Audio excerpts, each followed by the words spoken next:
அஸ்ஸலாமு அலைக்கும் வரஹ்மத்துல்லாஹி வபரகாத்துஹு.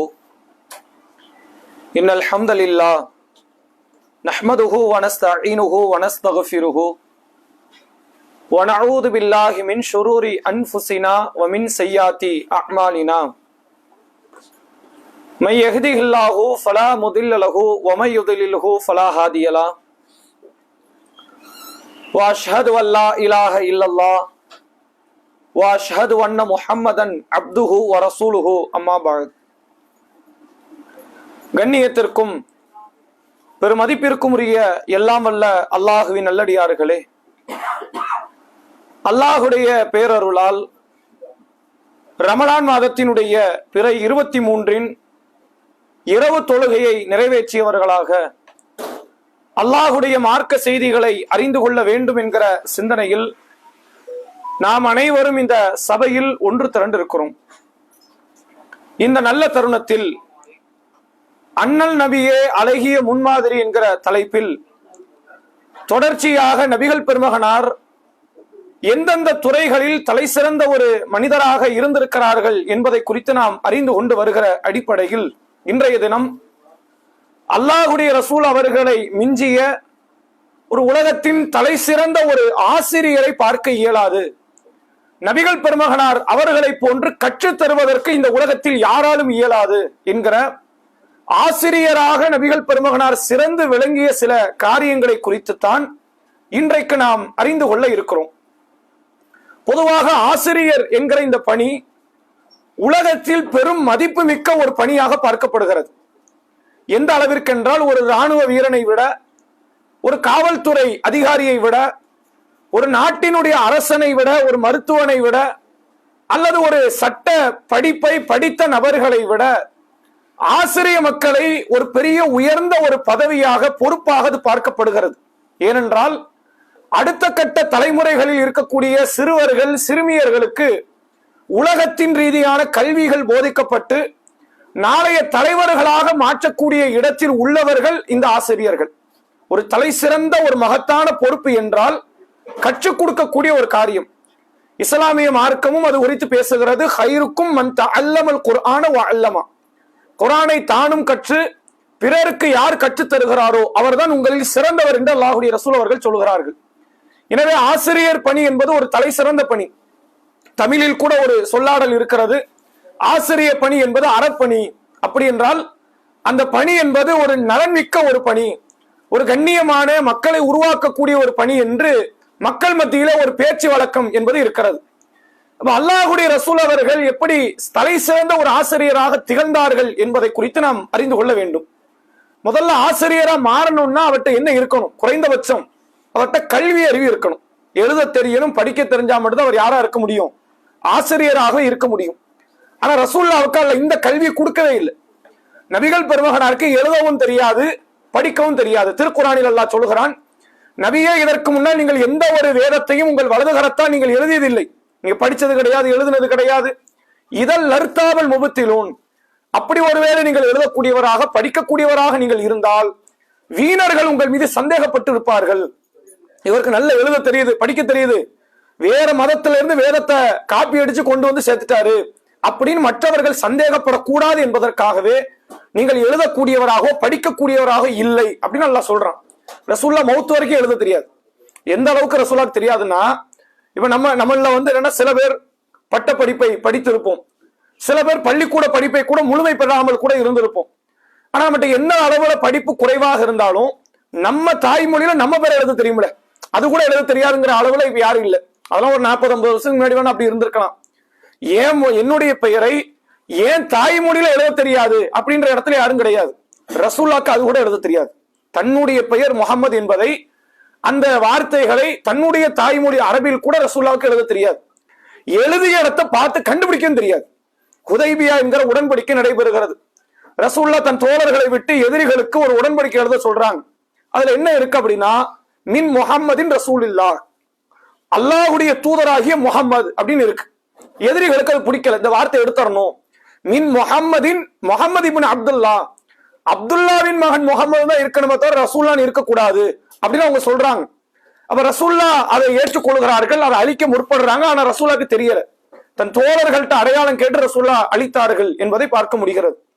அப்ப தன்னுடைய பெயரை கூட எழுத தெரியாத, தன்னுடைய பெயர் இதுதான் என்று கண்டறியக்கூடிய தெரியாத அளவிற்குத்தான் நபிகள் பெருமகனாருடைய எழுத்தறிவு, படிப்பறிவு என்பது இருந்தது. ஆனால் இப்படியான கல்வி அறிவு இல்லாத ஒரு நபர் முழு உலகத்துக்குமான ஆசிரியராக பார்க்கப்படுகிறார் என்பதுதான் இறைவன் செய்திருக்கிற ஒரு மகத்தான காரியம். திருக்குர்ஆன் பேசுகிறது. சூரா பக்கரா 2வது அத்தியாயம் 151வது வசனம். அல்லாஹ் சொல்லுகிறான், கமா அர்சல்னா ஃபீக்கும் ரசூலன் மின்கும், உங்களில் இருந்தே உங்களுக்கு ஒரு தூதரை அல்லாஹ் அனுப்பி இருக்கிறான். இது அல்லாஹ் செய்த அருள். சொல்லிட்டு அல்லாஹ் சொல்ற, எத்துலு அலைக்கும் ஆயாத்தினா, நம்முடைய வேத வசனங்களை அவர் உங்களுக்கு ஓதி காட்டுவார். ஒயு ஜக்கீக்கும், அவர் உங்களை பரிசுத்தப்படுத்துவார். ஒயு அல்லிமுக்குமுல் கிதாப வல் ஹிக்மா, உங்களுக்கு அவர் வேதத்தையும் கற்றுத் தருவார், ஞானத்தையும் கற்றுத் தருவார். அது மட்டும் இல்ல, ஒயு அல்லிமுக்கும் மாலம் தக்குனு தாளமும், உங்களுக்கு எதெல்லாம் தெரியாதோ எல்லாவற்றையும் இவர் சொல்லிக் கொடுப்பாருன்னு அல்லாஹ் சொல்றான். ரசூலுல்லாஹ்க்கு எழுத தெரியாது, ரசூலுல்லாஹ்க்கு படிக்க தெரியாது. எழுத தெரியாத, படிக்க தெரியாத ஒரு நபரை தூதுவராக அனுப்பிட்டு அல்லாஹ் சொல்றான், இவர் உங்களுக்கு வேதத்தை கற்றுத் தருவார், இவர் உங்களுக்கு ஞானத்தை கற்றுத் தருவார், நீங்கள் அறியாதவற்றை எல்லாம் இவர் உங்களுக்கு கற்றுத் தருவார். அப்படிப்பட்ட முஅல்லிமாக இவர் அனுப்பப்பட்டு இருக்கிறார் என்று அல்லாஹ் சொல்றான். ரசூலுல்லாஹ்க்கு அல்லாஹ் வச்ச பேர்ல ஒரு பேர் என்னது? இவர் முஅல்லிம், ஆசிரியர். அரபுல முஅல்லிம் என்றால் ஆசிரியர். அப்ப ரசூலுல்லாஹ்க்கு அல்லாஹ் சொல்றான், இவர் முஅல்லிம், ஆசிரியராக இருக்கிறார் என்று திருமறை குர்ஆன் சொல்லக்கூடியதை பார்க்க முடிகிறது. ரசூலுல்லாஹ்வே தன்னை முஅல்லிம்னு சொன்ன ஒரு இடமும் இருக்கு. சஹீஹ் முஸ்லிமினுடைய 1478 ஒரு முறை நபிகள் பெருமகனார் ஆயிஷா ரதியல்லாஹு அன்ஹா தன் மனைவியோட ரசூலுல்லாஹ் பேசிக்கிட்டு இருக்கிறாங்க. அப்ப ஏதோ ஒரு காரியம், அது ஒரு மிக நீண்ட ஒரு சம்பவம். அந்த திருமண வாழ்க்கையை தொடரலாமா கூடாதுங்கிற மாதிரியான ஒரு பிரச்சனை ஏற்பட்டிருக்கும் போது ஆயிஷா நாயகி சொல்றாங்க, அல்லாஹ்வுடைய தூதரே, நான் சொல்லுகிற இந்த கருத்தை உங்களுடைய மற்ற மனைவிமார்கள்ட்ட சொல்லாதீங்கிறாங்க. நான் இப்ப உங்கள்ட்ட பேசிக்கிட்டு இருக்க இந்த விஷயத்த நீங்க உங்களுடைய மற்ற மனைவிமார்கள்ட்ட சொல்லாதீங்க. அப்ப அல்லாஹ்வுடைய ரசூல் அவங்க சொல்றாங்க, அது என்கிட்ட கேட்கப்பட்ட நான் சொல்லத்தான் செய்வேன், நான் எதையும் என்ன பண்ணக்கூடியது இல்ல, மறைக்கக்கூடிய இடத்துல இல்லைன்னு ரசூலா சொல்றாங்க. இன்னல்லாஹ லம் யபஅஸ்னி முஅன்னிதன், அல்லாஹ் ரப்புல் ஆலமீன் என்னை மறைக்கக்கூடியவனாகவோ கடுமையாக நடக்கக்கூடியவனாகவோ என்னை அனுப்பவில்லை. மாறாக வலாக்கி பஅஸ்னி முஅல்லிமன் வ முயஸ்ஸிரன், அல்லாஹ் என்னை ஒரு ஆசிரியனாகவும் இலகுவாக நடக்கக்கூடியவனாகவும் தான் அல்லாஹ் என்னை அனுப்பி இருக்கிறான். அப்ப ரசூலுல்லாஹ்வே தன்னை எப்படி சொல்றாங்க? நான் ஆசிரியன், அல்லாஹ் என்னை கற்றுக் கொடுக்கக்கூடிய இடத்துல தான் அனுப்பி இருக்கிறான், நான் அப்படிப்பட்டவனாகத்தான் இருக்கணுமே தவிர எதையாவது ஒரு கருத்தை மறைக்கிற இடத்துல நான் இருக்கக்கூடாது. நீ சொன்ன தகவலை மற்ற மனைவிமார்கள்ட்ட சொல்லக்கூடாதுங்கிறது நீ என்னை கட்டுப்படுத்த முடியாது என்று அல்லாஹ்வுடைய ரசூல் அவர்கள் தன்னை ஆசிரியர் என்று இந்த சம்பவத்துல சொல்லக்கூடியதை பார்க்க முடிகிறது. அதே மாதிரி அல்லாஹ் சொல்லி இருக்கிறான், ரசூலுல்லாஹ் தன்னை பத்தி ஆசிரியர் சொல்றாங்க, சஹாபாக்களும் சொல்றாங்க. சஹாபாக்களும் நபிகள் பெருமகனாரே ஆசிரியர் என்று சொன்ன பல நிகழ்வுகள் இருக்கு. ஒரு முறை பெண்கள்லாம் ரசூலுல்லாஹ்ட்ட வராங்க. ரசூலுல்லாஹ் காலத்து சஹாபிய பெண்மணிகள் நபியை சந்தித்து கேட்கிறார்கள், அல்லாஹ்வுடைய தூதரே, ஆண்கள் எல்லாம் உங்களை சுத்தி இருக்கிறாங்க. எப்போதும் ஒரு பள்ளிவாசல் எடுத்தா உங்களை சுத்தி ஆண்கள் தான், யுத்த களம் எடுத்தா உங்களை சுத்தி ஆண்கள் தான், ஆட்சி பொறுப்புன்னு எடுத்தா உங்களை சுற்றி ஆண்கள் தான். மார்க்கத்தை கற்றுக்கொள்ளக்கூடிய ஒரு சூழல் என்பது எங்களுக்கு இல்லாம போயிடுச்சு. அதனால எங்களுக்கு ஒரு சில நாளை நீங்கள் தேர்வு செய்து அல்லாஹ் உங்களுக்கு எதை மார்க்கமாக சொல்லி கொடுத்தானோ அதை நீங்க எனக்கு கற்றுத்தாங்க, எங்களுக்கு சொல்லித்தாங்க அப்படின்னு சஹாபிய பெண்மணிகள் அல்லாஹ்வுடைய ரசூல் அவர்கள்ட்ட மார்க்கத்தை கற்றுக்கொள்வதற்கு எங்களுக்கு பாடம் நடத்துங்கள் என்று கேட்கிற நிகழ்வை பார்க்க முடிகிறது. அதே போன்று முஆவியா பின் அல் ஹக்கம் என்கிற ஒரு நபித்தோழர், இவரை பத்தி ஒரு சம்பவம் பின்னாடி ஒரு செய்தி நம்ம சொல்ல இருக்கிறோம். அவர் சொல்கிற ஒரு கூடுதல் வார்த்தை சஹீஹ் முஸ்லிமினுடைய 537வது நபிமொழி.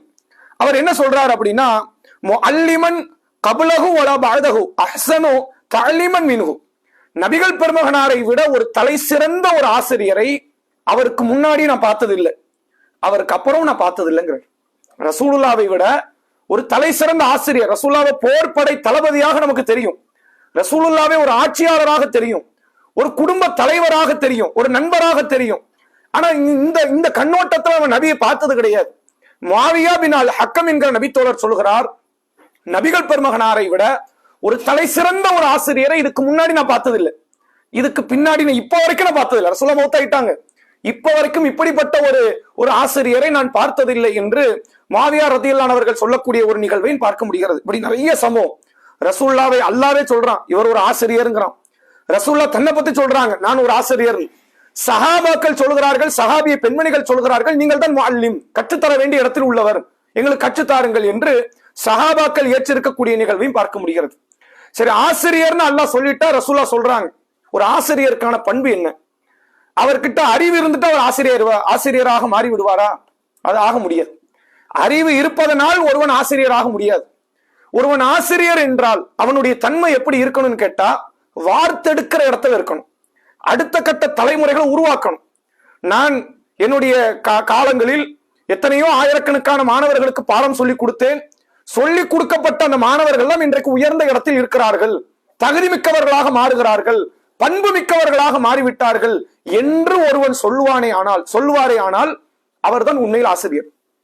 நான் 40 வருஷமா ஆசிரியரா இருந்துட்டேன், பள்ளிக்கூடத்தில் இருந்தேன், அதுக்கப்புறம் கல்லூரிக்கு போனேன், அதுக்கப்புறம் பல்கலைக்கழகத்திலேயே நான் ஆசிரியராக இருக்கிறேன் என்று பெருமை பேசுவதனால ஒருவர் ஆசிரியராக முடியாது. நீங்க 50 வருஷம் இருங்க, 100 வருஷம் இருங்க, உங்களால் உருப்பட்ட மாணவர்கள் எத்தனை பேர்? நீங்கள் உருப்படியாக அவர்களை கொண்டு வந்தவர்கள் என்று எத்தனை பேர் நீங்க வச்சிருக்கிறீங்க? அப்படி யாரும் கிடையாது. அப்படியான நபர்கள்லாம் இன்னைக்கு கிடையாது. இன்னைக்கு ஆசிரியர் பணி என்பது, பதவி என்பது மக்களால் அதிகம் விரும்பப்படுகிறது. என்ன காரணம்னு கேட்டு பாருங்க. ஆசிரியர் பணியை இன்றைக்கு அடுத்து வளர்ந்து படித்து வரக்கூடிய பல பிள்ளைங்க விரும்புறாங்க. ஏன் விரும்புறாங்க தெரியுமா? அதிகமாக விடுமுறை கிடைப்பது ஆசிரியர் பணிக்கு தான் கிடைக்கும். வார சனிக்கிழமை ஞாயிற்றுக்கிழமை லீவு கிடைச்சிரும். பிள்ளைங்களுக்கு குவார்டர்லி எக்ஸாம் லீவா கிடைச்சிரும், ஹாஃப் இயர்லி எக்ஸாம் லீவா கிடைச்சிரும், ஆனுவல் எக்ஸாம் லீவா கிடைச்சிரும், ஸ்டடி லீவுன்னு ஓடும், அதுவும் கிடைச்சிரும். அதிகமான விடுமுறைகள் கிடைப்பது எதுக்கு? ஆசிரியர் பணிக்கு தான் கிடைக்கும். அதே மாதிரி வந்து விடுமுறைக்கு சம்பளத்தோடு கொடுக்கப்படுவதுதான் ஆசிரியர் பணி தான். இன்னும் சொல்ல போனா கற்றதைத்தானே சொல்லி கொடுக்கிறது, அது பெரிய வேலையே கிடையாது. புதுசா கத்துக்கிறது தான் பெரிய வேலை. நான் ஆல்ரெடி படிச்சது, நம்ம 12ஆம் கிளாஸ் படிச்சு 10ஆம் கிளாஸ் 12ஆம் கிளாஸ் முடிச்சு அதுக்கப்புறம் கல்லூரி படிப்பை முடித்து மறுபடியும் 10ஆம் கிளாஸ் பாடத்தை எடுத்து, அது பெரிய காரியமே கிடையாது. இந்த 10ஆம் வகுப்பை நீங்க தாண்டி 12 தாண்டி அடுத்தடுத்த வகுப்பை எல்லாம் படிச்சு பட்டய படிப்பை எல்லாம் பெற்றுவிட்டு பிறகு மீண்டும் 10ஆம் வகுப்பு பாடத்தை எடுக்கிறது பெரிய காரியமா? அல்லது ஏதாவது சிலபஸ் இது மாதிரி இருக்குமா? அந்த நேரத்தில் மட்டும் நீங்க படிக்கும் போது 47 சுதந்திரத்தை பெறுவதற்கு காந்தியடிகள் உழைத்தார், திடீர்னு நீங்க போயிட்டு வந்தா மோடி உழைத்தார்னு போட போறாங்க, அப்போ காந்தி உழைத்தார்னு போட போறாங்க. பாடது மாற போறது இல்லையே, அதே சிலபஸ் தான் இருக்க போகுது. அதே கருத்தை எடுக்கிறது பெரிய காரியம் கிடையாது. ஆனால் இன்றைக்கு மக்களால் அதிகம் இந்த படிப்பை நடத்தக்கூடிய ஆசிரியர் என்பது விரும்பப்படுவதற்கான காரணம் என்னன்னு கேட்டா, இங்க நிறைய அட்வான்டேஜ் இருக்கு, நிறைய நன்மைகள். இதை படிச்சோம்னா நமக்கு பின்னாடி என்ன கிடைக்கும்? பிஎஃப் கிடைக்கும், ரிட்டையர்மெண்ட்டுக்கு அப்புறம் ஒரு பென்ஷன் கிடைக்கும், அது கிடைக்கும், இது கிடைக்கும். இன்றைக்கு ஆசிரியர் பணி என்பது விரும்பப்படுகிறது. ஆனால் நாம் போய் பல பிள்ளைகளை உருவாக்குகிற இடத்தில் இருக்கணும், பலரை சமுதாயத்தில் தலைவர்களாக மாமனிதர்களாக மாற்றுகிற இடத்தில் இருக்கணும் அப்படின்ற எதிர்பார்ப்போடு வந்து பணியாற்றக்கூடிய ஆசிரியர்கள் என்பவர்களை நீங்க பார்க்க முடியாது. ஆனா ரசூலுல்லாஹ்வினுடைய பாதையே வேற. ரசூலுல்லாஹ் எப்படிப்பட்ட நபர்களை உருவாக்குனாங்க தெரியுமா? இன்னைக்கு டியூஷன் சென்டர் உங்களுக்கு தெரியும், டியூஷனோ அல்லது ஸ்கூலோ இருக்கும். ஸ்கூலுக்குள்ள போறதுக்கு முன்னாடி எப்படி வைப்பாங்கன்னா, உள்ள வர்றதுக்காக நுழைவுத் தேர்வு என்பது இருக்கும். முக்கியமான பல பள்ளிக்கூடங்களில் தமிழ்நாட்டில் நீங்க பார்த்திருப்பீங்க, இந்த பள்ளிக்கூடத்துல போகணும் என்ன பண்ணணும்? என்ட்ரன்ஸ் எக்ஸாம்னு ஒண்ணு எழுதணும். அவன் எக்ஸாம் வச்சு பார்ப்பான், மார்க் அவன் எதிர்பார்த்த அளவுக்கு இருந்தா உள்ள எடுப்பான். முட்டாளை எடுக்க மாட்டேன்னு அர்த்தம். முட்டாளை உருவாக்குவது ஒரு ஆசிரியரின் நிலையா, புத்திசாலியை உருவாக்குற மாதிரி காட்டுவது ஒரு ஆசிரியரின் நிலையா? இவன் வேற ஸ்கூல்ல 90 மார்க் எடுத்துக்கிட்டு இருக்கிறான், இவனை கொஞ்சம் தட்டி தடுமாறி கூட்டு வந்து 95 எடுக்க வச்சு அதை பேனர்ல போட்டுருவோம்.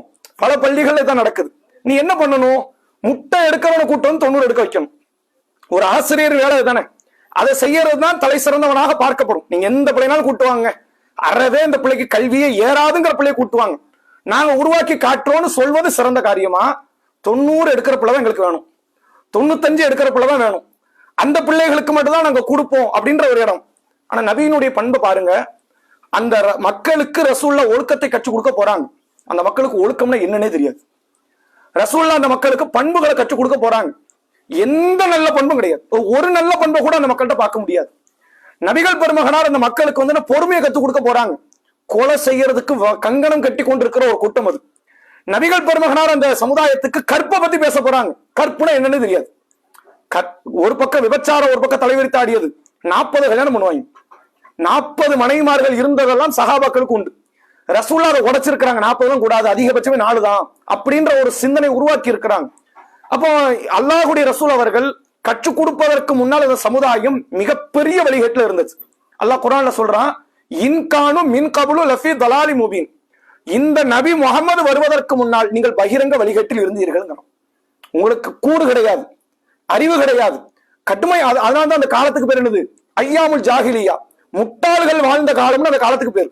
ரசூலுல்லாஹ் வரதுக்கு முன்னாடி அந்த மக்களுக்கு இருந்த பேர் என்னது? ஐயாமுல் ஜாஹிலியா, முட்டாள்கள் காலம், அறியாமை கால மக்கள் என்று அழைக்கப்படுகிற அந்த சமுதாயத்தை ரசூலுல்லாஹ் செதுக்கி கல்வி ரீதியாகவும், ஒழுக்க ரீதியாகவும், பண்பு ரீதியாகவும், கற்பு ரீதியாகவும், வழிபாட்டு ரீதியாகவும், நன்றி உணர்வு ரீதியாகவும் எல்லா பண்புகளிலும் தலை சிறந்த மக்களாக நபிகள் பெருமகனார் அந்த கூட்டத்தை உருவாக்கி இருக்கிறார்கள் என்பதை பார்க்க முடிகிறது. ரசூலுல்லாஹ்வுடைய அந்த நேர்த்தியான அந்த பண்பின் ஒவ்வொரு காரியத்தை நீங்க பார்க்கலாம். ஒரு செய்தியை பாருங்க. அல்லாஹ்வுடைய ரசூல் அவர்கள் சஹி முஸ்லிமினுடைய 285வது நபிமொழி. பள்ளிவாசல்ல என்னெல்லாம் செய்யணுங்கிறது நமக்கு தெரியும். என்ன செய்யணுங்கிறத விட என்ன செய்யக்கூடாதுங்கிறது நமக்கு நல்லா தெரியும். பள்ளிவாசல்ல சினிமா பார்க்க கூடாது, பாட்டு படிக்க கூடாது. இது ஏதாவது குர்ஆன்ல இருக்கா? பாட்டு படிக்காதீர்கள் அப்படியா இருக்கு? நம்மளே புரிஞ்சுக்கிட்டோம், இது இப்படித்தான் இருக்கணும். பள்ளிவாசல்ங்கிறது அல்லாஹ்வை வழிபடுற இடம். இங்க பாட்டு படிக்க கூடாது, இங்க வந்து என்ன சினிமா பார்க்க கூடாது, இங்க வெட்டி கதைகளை பேசி அதிகமா சத்தம் விட்டு சிரிப்பது, இது மாதிரி காரியம் கூடாது அப்படின்னு புரிஞ்சு வச்சுக்கோம்ல. பள்ளிவாசல்ல சிறுநீர் கழிக்கலாமா? பள்ளிவாசல்ல தொழுவுற இடத்துல சிறுநீர் கழிக்கலாமா? சிறுநீர் கழிக்க கூடாது. ஒருத்தர் ரசூலுல்லாஹ் காலத்தை இப்படி பண்றாரு. நபி பள்ளியில இருக்கிறாங்க, சஹாபாக்கள் எல்லோரும் பள்ளியில இருக்கிறாங்க. ஒரு கிராமவாசி ஒருத்தர் பள்ளிக்கு வர்றாரு. கிராமவாசி என்றால் அந்த மக்களுக்கே ஒரு போதிய உலக நாலேஜ் கிடையாது. அவங்களை விட மோசமா இருக்கக்கூடிய காட்டரவி, எந்த விதமான ஒரு ஒரு ஒரு யாருக்கிட்ட எப்படி பேசணும், எப்படி பழக வேண்டும் என்ற ஒரு அடிப்படை அந்த அறிவை கூட பெற்றுக்கொள்ளாத ஒரு மக்களாக இருப்பவர்கள் தான் இந்த காட்டரபிகள், கிராமவாசிகள். அந்த கிராமவாசி ஒருத்தர் பள்ளிக்கு வராரு. வந்தவருக்கு அவசரமா என்ன வந்துருச்சு? சிறுநீர். உடனே பள்ளிவாசல்ல அப்படியே சிறுநீர் கழிக்க ஆரம்பிச்சிட்டார். அவர் பள்ளி வந்து அது ஒரு வழிபாட்டு தலமாக அவர் புரிஞ்சுக்கல. வெளியும் மண் இருக்கு, பள்ளிக்குள்ளேயும் மண் இருக்கு, சும்மா 4 பக்கம் கூரையை கட்டி வச்சுட்டா அப்படி யூரின் பெற வேண்டியதான் அப்படின்ற ஒரு சிறுநீர் கழிக்கிறார். சஹாபாக்களுக்கு கடுமையான ஆத்திரம். ஏன்னா உயிரை விட மேன்மையா நம்ம எதை பார்க்கிறோம்? வழிபாட்டை, இஸ்லாத்தை, வழிபடுகிற இடத்தை நம்ம அவ்வளவு முக்கியமா பார்க்கிறோம். இந்த இடத்துல நம்ம வச்சு கூட துப்பக்கூடாதுன்னு மார்க்கம் சொல்லுது. இவர் வந்து சிறுநீர் கழிக்கிறாருன்னு கோவப்பட்டு அடிக்கிறதுக்கு சஹாபாக்கள் போறாங்க. ரசூலுல்லாஹ் உடனே தடுக்கிறாங்க, நில்லுங்க, யாரும் ஒண்ணும் செய்ய வேண்டாம். அவர் சிறுநீர் கழிக்கிறாரு, அவரே அதுக்கு கூப்பிட்டாது நிறுத்த சொல்லலாம்ல. ரசூலுல்லாஹ் அது கூட சொல்லல, அவர் பாட்டு கழிக்கிறது விட்டுருங்க, அவர் என்ன செய்யட்டும், யூரின் தானே போறாரு, அதை ஒருத்தர் அடக்க இயலுமா? அவன் போன போயிட்டு போற, விட்டுரு அப்படிங்கிறாங்க. கொஞ்ச நேரம் ஆகுது, அவர் சிறுநீர் கழித்து முடிக்கிறாரு. அல்லாஹ்வுடைய ரசூல் அவர்கள் அந்த தோழர் அழைக்கிறாங்க. அழைத்து அந்த தோழர்கிட்ட சொல்றாங்க, இன்ன ஹாதிஹில் மசாஜித், இந்த பள்ளிவாசல்கள் இருக்கிறது, லா தஸ்லுஹு லி ஷைஇன் மின் ஹாதல் பவுல், இது போன்ற இந்த சிறுநீர் கழிப்பதற்கான இடம் பள்ளி இல்லை. பள்ளியில் என்ன பண்ணக்கூடாது? இந்த சிறுநீர் கழிக்கிறதோ, மலம் கழிப்பது, அல்லது இந்த எச்சில் துப்புவது, இது மாதிரி காரியத்தை நீங்க பள்ளியில செய்யாதீங்க. வலல் கதர், இன்னும் வேற இது மாதிரியான தீமையான பாவமான காரியங்களில் ஈடுபடாதீங்க. இன்னமாகியல் திக்ர், இங்கு வந்ததெல்லாம் படைத்த இறைவனை நினைவு கூறுவதற்காகவும், திருமறை குர்ஆனினுடைய வசனங்களை ஓதுவதற்காகவும், அல்லாஹ்வை வழிபடுவதற்காகவும் தான் நாம பள்ளிக்கு வந்திருக்கிறோம். அதனால நீங்க இந்த மாதிரி காரியத்தை என்ன செய்யாதீங்க, ஈடுபடாதீர்கள் என்று அல்லாஹ்வுடைய ரசூலுல்லாஹ் அப்படி இறங்கி போய் பேச வேண்டிய அவசியமே கிடையாது. ரசூலுல்லாஹ் அந்த பள்ளிவாசலுக்கு தலைவர், அந்த நாட்டுக்கான அதிபதி. நபிகள் பெருமகனார் நினைச்ச என்னனாலும் அங்க தண்டனையாக இயற்ற முடியும். இயற்றினால் தப்புன்னு சொல்வதற்கு யாருங்க அங்க ஒரு அதிகாரம் படைத்தவர்கள் இல்லை. ஆனா ரசூலுல்லாஹ் அந்த கிராமவாசி அழைத்து, பள்ளிவாசல் என்பது சிறுநீர் கழிப்பதற்கான இடம் கிடையாதுப்பா, நீ வந்து சிறுநீர் கழிக்கிற மாதிரி காரியங்களை நீ ஈடுபடாத, இது அல்லாஹ்வை நினைவு கூறுவதற்கான இடம் என்று அல்லாஹ்வுடைய ரசூல் அவர்கள் இவ்வளவு தூரம் பணிவாக நபிகள் பெருமகனார் இறங்கி பேச வேண்டிய அவசியம் இல்லை. ஆனா ரசூலுல்லாஹ் பேசுகிறார்கள். காரணம், ஒரு ஆசிரியருக்கான பணி என்பது இதுதான். கற்றுக் கொடுக்கிற இடத்துல உள்ளவர்கள் இப்படித்தான் நடக்கணுங்கிறது நபி அவர்கள் காட்டி தரக்கூடிய நிகழ்வை பார்க்க முடிகிறது. அதே போன்று சஹி முஸ்லிமினுடைய 537வது நபிமொழி. முஆவியா பின் அல் ஹக்கம், இந்த நபி தோழர், இவர் என்ன பண்றாரு? பள்ளிவாசல நபிகள் பெருமகனார் பின்னால் நின்று தொழுகையை நிறைவேற்றிக் கொண்டிருக்கிறார். ஜமாத்தா நடக்குது, ரசூலுல்லாஹ் தொலை வைக்கிறாங்க, ஒரு பின்னால் நிக்கிறார். தொழுகையில தும்மல் வந்து அல்ஹம்துலில்லாஹ் சொல்லலாமா? சொல்லலாமா கூடாது? சொல்லலாமா கூடாது? கூடாது. சரி, சொல்லலாம், தப்பு கிடையாது. தும்மல் வந்தா அல்ஹம்துலில்லாஹ் என்பதை என்ன செய்யலாம்? தாராளமா சொல்லலாம், அது தவறு கிடையாது. என்ன செய்யக்கூடாதுன்னா, அல்ஹம்துலில்லாஹ் சொன்னா பொதுவா இர்ஹமுக்கல்லான்னு சொல்லுவோம். ஒருத்தர் தும்மல் வந்து அல்ஹம்துலில்லாஹ் சொல்றாரு, நீங்க நம்ம காதுல விழுது, நம்ம அவரை பார்த்து என்ன சொல்லணும்? இர்ஹமுக்கல்லாஹ், இது கடமை. நேற்றைய கூட பார்க்கும்போது ஒரு செய்தி சொன்னோம், ஒரு முஸ்லிம் இன்னொரு முஸ்லிமுக்கு செய்ய வேண்டிய கடமை 5 இருக்கு. அதுல ஒரு கடமை என்னன்னா தஸ்மீத்துல் ஆஷித்தி, அதாவது தும்மியவருக்கு மறுமொழி சொல்வது. ஒரு தும்மல் ஏற்பட்டு அவர் அல்ஹம்துலில்லாஹ் என்று சொன்னால் இர்ஹமுக்கல்லாஹ் நம்ம சொல்லணும், கடமை இது. இல்லைன்னா அல்லாஹ்ட்ட குற்றவாளி, அல்லாஹ் உங்களுக்கு அருள் புரியட்டும், இந்த வார்த்தையை அவரை பார்த்து சொல்லணுமா. தொழுகையில ஒருத்தருக்கு தும்மல் வருது, அவர் அல்ஹம்துலில்லாஹ்னு சொல்லிட்டார். இத முஆவியா பின் அல் ஹக்கம் என்கிற நபி தோழர் தொழுகையில நின்றுகிட்டு இருக்கிறாரு, அவர் காதுல விழுந்துருச்சு, இவ பதில் சொல்லணும்ல, இவர் என்ன பண்றாரு, ஏர்ஹமுக்கல்லான்டர். சஹாபாக்கள் பின்னாடி நிக்கிறவங்களுக்கு கடுமையான ஆத்திரம். அவரை முறைக்கிறாங்க, பின்னாடி உள்ள சஃப்ல உள்ள ஆட்கள் இவர் முறைக்கிறாங்க, இந்த பக்கத்துல உள்ள ஆட்கள் இவர் முறைக்கிறாங்க. அவர் அந்த அந்த காரியத்தை என்ன விபரீதம் தெரியாம அவர் அடுத்து பேச ஆரம்பிக்கிறாரு. என்னப்பா இரஹமுக்கல்ல சொல்லக்கூடாது, எல்லாம் தொழுகையில தக்பீரை கட்டி இருக்கிறாரு. ஒருத்தர் அல்ஹம்துலில்லாஹ் சொல்லிட்டார், தும்மல் வந்துச்சு, அவர் அல்ஹம்துலில்லாஹ்ன்ட்டார். இவர் இரஹமுக்கல்லாம் சொல்லியாச்சு. அதுக்கே அவங்க கோவப்படுறாங்க. என்னப்பா இரஹமுக்கல்லா தானப்பா சொன்னேன், வேற என்னப்பா சொன்னேன் அப்படின்னு அதையும் சேர்த்து பேசுறாரு. சஹாபாக்களுக்கு இன்னும் ஆத்திரம் கூடுது. தன்னுடைய கைகளை தொடையில அடிக்கிறாங்க. அப்ப இவர் புரிஞ்சுக்கிட்டார், ஆகா ஏதோ தப்பு பண்ணிட்டோம், பேசக்கூடாது போல. அவர் இப்பதான் அதனுடைய விபரீதத்தை புரிஞ்சுக்கிட்டு அமைதி ஆயிட்டார். இப்ப தொழுகை அடுத்த கட்டத்துக்கு போது, அடுத்தடுத்த நிலை முடிந்து தொழுகை நிறைவேறது. இவர் கடுமையான பயத்துல இருக்கார். நபி என்ன செய்ய போறாங்கன்னு தெரியல, ஒரு தொழுகையை கொலாப்ஸ் பண்ணி விட்டுட்டோம், நாசமாக்கி விட்டுட்டோம், எல்லாம் கவனத்தோட தொழுதாங்க, எல்லாரோடைய தொழுகை நாசமாக்கிட்டோமே அப்படின்ற மாதிரி ஒரு பயத்துல இருக்கும்போது அல்லாஹுடைய ரசூல் அவர்கள் அந்த நபித்தோழர் பக்கத்துல உட்கார்றாங்க. யாரு இரஹமுக்கல்லான்னு சொன்னாரோ, யாரு தொழுகையில பேசினாரோ அவர் பக்கத்துல உட்கார்றாரு. உட்கார்ந்து கொண்டு அல்லாஹுடைய ரசூல் அவர்களை பத்தி இந்த நபித்தோழர் சொல்றாரு பாருங்க, வல்லாஹி மா கஹரனி வலா தரபனி வலா சத்தமனி. அல்லாஹுடைய ரசூல் அவர்கள் என்ன கண்டிக்கல, அல்லாஹுடைய ரசூல் என்ன அடிக்கல, அல்லாஹுடைய ரசூல் என்ன திட்டல, என்ன கண்டிக்கல, என்ன அடிக்கல, என்ன திட்டல. அவ என்ன சொன்னாங்க தெரியுமா, இன்ன ஹாதிஹி ஸலா லா யஸ்லுஹு ஃபீஹா ஷையுன் மின் கலாமின் நாஸ். இந்த பள்ளிவாசல் இருக்குத, தொழுகை இருக்குத, இது மக்களிடத்தில் பேசுவதற்கான அவை இல்லை. நம்ம தக்பீரை கட்டிட்டா சலாம் வரைக்கும் என்ன பண்ணக்கூடாது, யாருக்கிட்ட எந்த பேச்சுவார்த்தையும் இருக்கக்கூடாது. ஒருத்தர் அஸ்ஸலாமு அலைக்கும் இன்னொருத்தருக்கு சொல்லுவார், நமக்கு அதுல போடும், நம்ம என்ன சொல்லக்கூடாது, வாலைக்கும் சலாம்னு சொல்லக்கூடாது. தக்பீரை கட்டிட்டா நீங்க அல்லாட்ட பேச ஆரம்பிக்கிறீங்க. இன்னஹு யுனாஜி ரப்பஹு, ரப்பிட்ட என்ன பண்றீங்க, ரகசியமாக நீங்கள் உரையாற்றி கொண்டிருக்கிறீர்கள். நீங்க இங்க இருந்து வேற இடத்துக்கு போக கூடாது, அடுத்த சிந்தனைக்கு அடுத்த செயலுக்கெல்லாம் பேரக்கூடாது. தொழுகையில் அல்லாஹ் பத்தின சிந்தனை, அல்லாவை பற்றிய பேச்சுக்கள் அப்படித்தான் உள்ள தொழுகையில் ஓடணும். அடுத்த ஆள்கிட்ட பேசக்கூடாதுன்னு சொல்லிட்டு ரசூலுல்லாஹ் சொல்றாங்க. தொடர்ச்சியாக இன்னமா ஹுவ தஸ்பீஹ், தொழுகையில் என்ன செய்யணும், தஸ்பீஹ ஓதுங்க, திலாவத்துல் குர்ஆன், குர்ஆனை நீங்க வாசிங்க, அதுதான் தொழுகையில் செய்ய வேண்டிய காரியமே தவிர நீங்க என்ன செய்யக்கூடாது, இது மாதிரி காரியங்களை ஈடுபடக்கூடாது என்று அல்லாஹுடைய ரசூல் அவர்கள் மென்மையான முறையில் அந்த அறிவுரையை எடுத்து சொன்னார்கள் என்பதை பார்க்க முடிகிறது. இப்பதான் அவர் அந்த வார்த்தையை சொல்றாரு, நபியை போன்ற ஒரு தலை சிறந்த ஆசிரியரை இதுக்கு முன்னாடி நான் பார்த்ததில்லை, என் வாழ்நாள் முடிகிற நேரம் வரை இப்போ வரைக்கும் நான் அது போன்ற ஒரு நபரை, ஒரு ஆசிரியரை நான் கண்டதில்லை என்று முஆவியா பின் அல் ஹக்கம் ரதியல்லாஹு அவர்கள் சொல்லக்கூடிய செய்தியை சஹீஹ் முஸ்லிமினுடைய 537வது நபிமொழியாக நம்மால் பார்க்க முடிகிறது.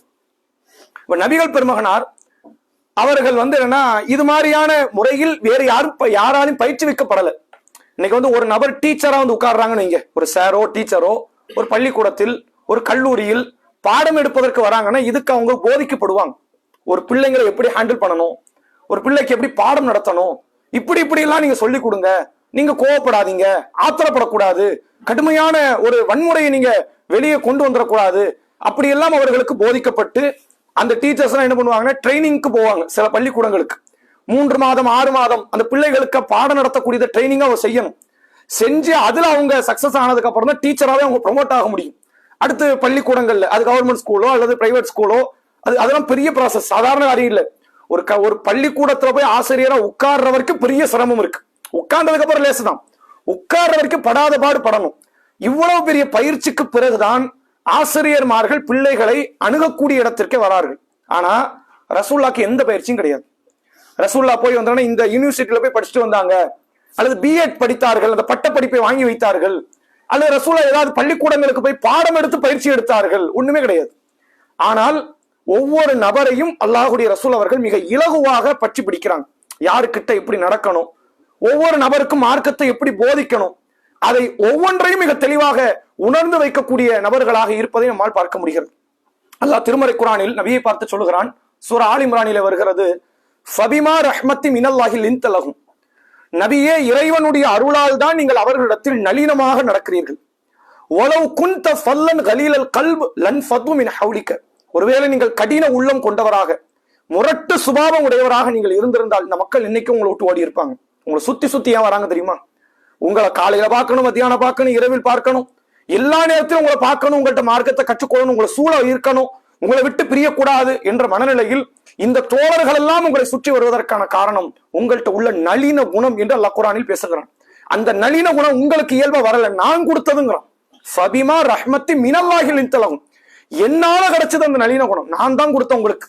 இல்லைன்னா நீங்க இப்படி இருக்க முடியாது என்று அல்லாஹ் ரப்புல் ஆலமீன் பேசுகிறான். ஒரு ஆசிரியருக்கான மிக அடிப்படை ஒரு பண்பு அந்த நளினம். எல்லா மக்களையும் இலகுவாக ரசூல் ஸல்லல்லாஹு அலைஹி வஸல்லம் அவர்கள் அந்த கல்வியை நோக்கி அழைத்து செல்கிறார்கள் என்பதை பார்க்க முடிகிறது. சரி, ரசூல்லாட்ட இது மட்டும் இருந்தா ஒரு ஆசிரியருக்கான ஒரு தகுதியா அப்படின்னா, இன்னைக்கு கல்வியை எந்தெந்த ரூபத்தில் கொண்டு போகலாங்கிறதுக்கு பல மெத்தட் உண்டு. ஒரு கல்வியை எப்படிலாம் கொண்டு போகலாம்? செயல் வடிவத்தின் மூலமாக கொண்டு போகலாம். அதுக்கெல்லாம் வந்து சில பாட படிப்புகளை சொல்லித்தரக்கூடிய நிறுவனங்கள்லாம் உண்டு, செயல் ரீதியாக உண்டு. இந்த மைண்ட் மேப்லாம் நீங்க கேள்விப்பட்டிருப்பீங்க. படம் வரைந்து ஒருவருக்கு பாடத்தை உணர்த்துவது. 1400 வருஷத்துக்கு முன்னாடி ரசூல் அதை பண்ணிட்டாங்க.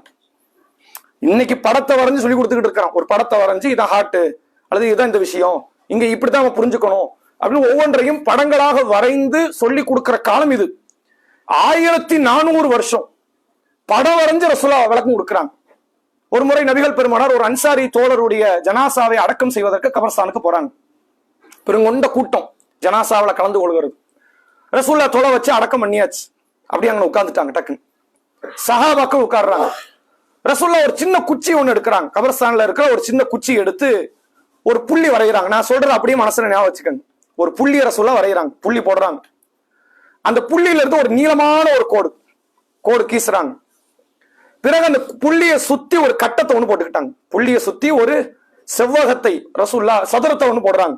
சரிங்களா? போட்டுட்டு என்ன பண்றாங்க, இந்த கோடு பெரிய கோடு சதுரத்தை தாண்டி வெளியே போகுது இல்ல, அந்த கோட்டுக்கு பக்கத்துல சின்ன சின்ன கோடையும் போடுறாங்க. இவ்வளத்தையும் போட்டுட்டு இவ்வளவு அழகான ஒரு விளக்கம் பாருங்க. உலகத்துல இப்படியான விளக்கத்தை இந்த காலத்துல கூட ஒருத்தன் கொடுக்க முடியாது.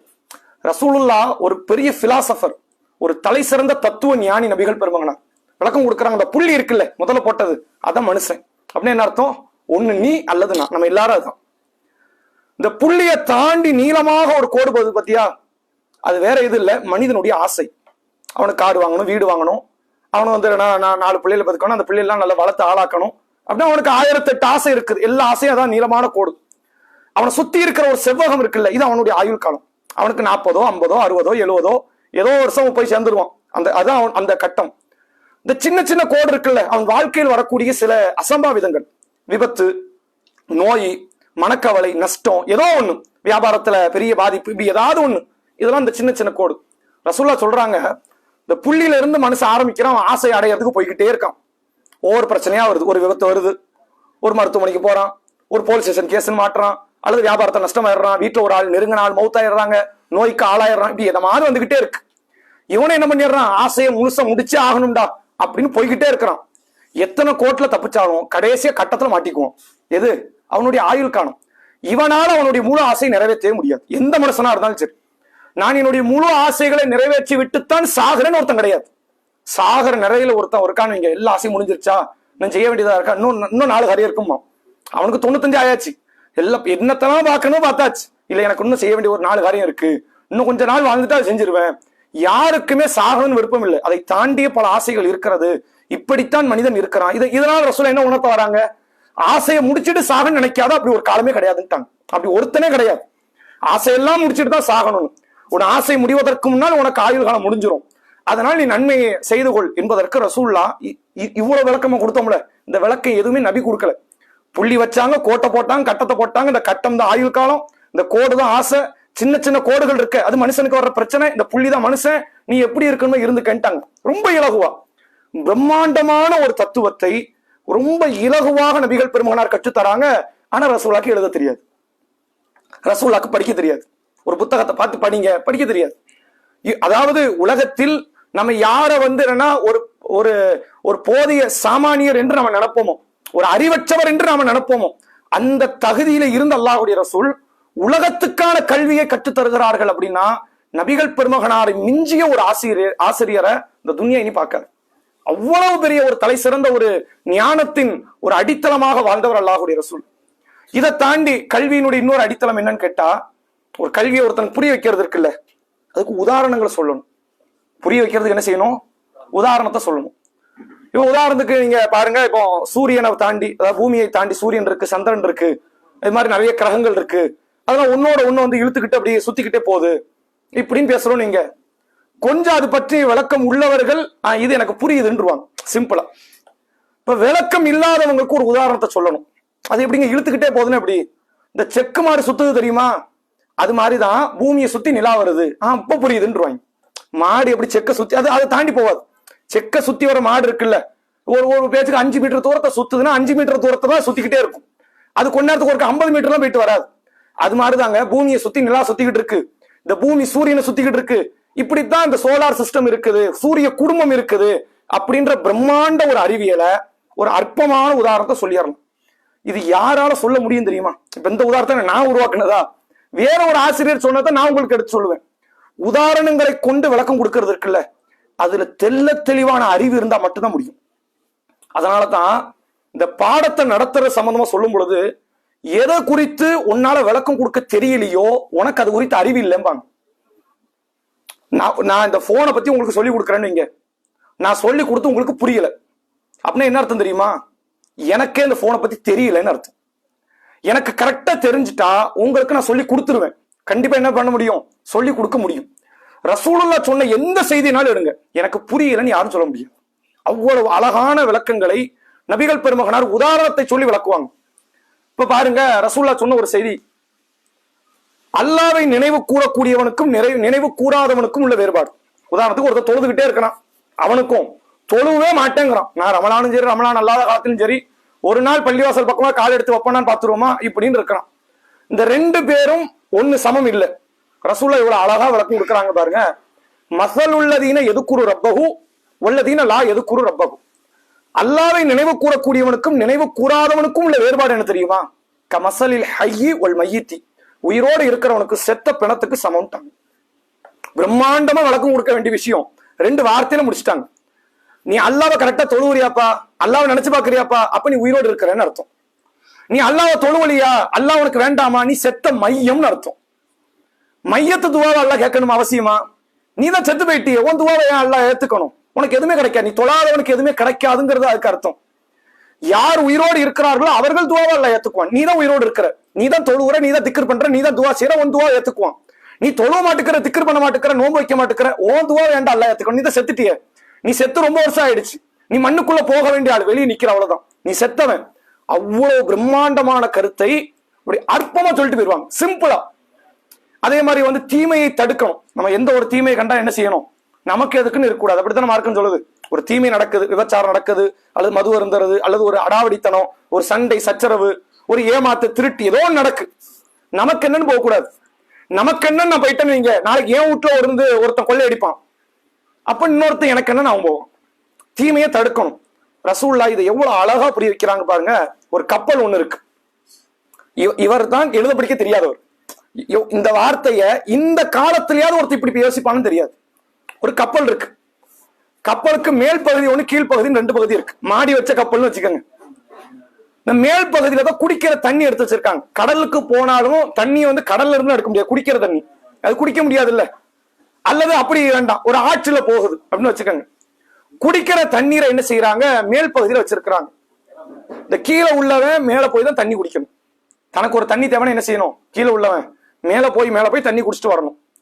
இவன் என்ன பாக்குறான்? கீழே உள்ளவன் நம்ம இதுக்கு மேல போகணும், அதை கீழே தண்ணி இருக்குல்ல, ஓட்டையை போட்டுருவோம்னு போடுறான்.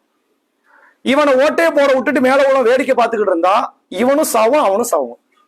என்ன, இவனுக்கு அப்புறம் கொஞ்ச நேரம் கழிச்சு அவன் சாவும். ஆனா எல்லாரும் என்னதான் பண்ண போறாங்க? சாகத்தான் போறாங்க. நீ தீமையை பார்த்துட்டு எனக்கு எதுக்கு நீ விட்டுட்டேன்னா அவனும் சாவன் நீயும் சாவன்ட்டான். பிரம்மாண்டமாக விளக்கம் கொடுக்க வேண்டிய காரியத்தை சின்ன சின்ன உதாரணங்கள் மூலமாக அல்லாஹ்வுடைய ரசூல் அவர்கள் தெள்ள தெளிவாக மக்களுக்கு புரிய வைத்தார்கள் என்பதை நம்மால் பார்க்க முடிகிறது. அப்ப இது ரசூலுல்லாஹ்வினுடைய கற்றுக் கொடுக்கக்கூடிய மெத்தட்ல உள்ளது. இப்படி நிறைய உதாரணம், ஒவ்வொரு காரியத்துக்கு ரசூலுல்லாஹ் விளக்கங்களை கொடுத்திருக்கிறாங்க. இப்படி படங்கள் வரைந்து கொடுத்தது உண்டு, விளக்கங்கள் கொடுத்து, அதாவது உதாரணங்களை சொல்லி விளக்கம் கொடுத்தது உண்டு, செயல் வடிவமாக கொடுத்தது உண்டு. ரசூலுல்லாஹ் என்ன பண்ணுவாங்க? செஞ்சு காட்டுவாங்க அந்த காரியத்தை. அது எப்படி இருக்கும், அது எப்படி செய்யணும், தைமம் பண்ணணும். தைமம் பண்ணிட்டு போன்னு சொல்லல, மண்ணுல இப்படி அடிங்க, கையை தட்டுங்க, அல்லது கையை ஊதுங்க, முகத்தை தடவுங்க, முன் கையை தடவுங்க. ரசூலுல்லாஹ் செஞ்சு காட்டுறாங்க. தொழுகை இருக்குல்ல, ஒவ்வொரு தொழுகையும் வித்தியாசமா இருக்கும். 5 வேளை தொழுகையிலேயே லுகர் அசர் இஷா ஒரு மாதிரி இருக்கும், மகரிப் ஒரு மாதிரி இருக்கும், சுபுஹ் ஒரு மாதிரி இருக்கும், அப்படிதானே? கிரகண தொழுகை ஒரு மாதிரி இருக்கும், 2 ருக்கு. கிரகண தொழுகையில ஒரு ரக்காயத்துக்கு எத்தனை இருக்கும்? 2 ருக்கு. மலை தொழுகையில அது ஒரு வித்தியாசமா இருக்கும். பெருநாள் தொழுகையில தக்பீர் கட்டினதுக்கு அப்புறம் 7 வாட்டி தக்பீர் சொல்லணும், அது கொஞ்சம் வித்தியாசமா இருக்கும். இப்படி ஒவ்வொரு தொழுகையுமே ஒரு ஒரு வித்தியாசத்தை இருக்கும். ரசூலுல்லாஹ் என்ன பண்றாங்க, ஒவ்வொன்றுத்தையும் உட்கார்ந்து பாடம் நடத்த வேண்டாம்.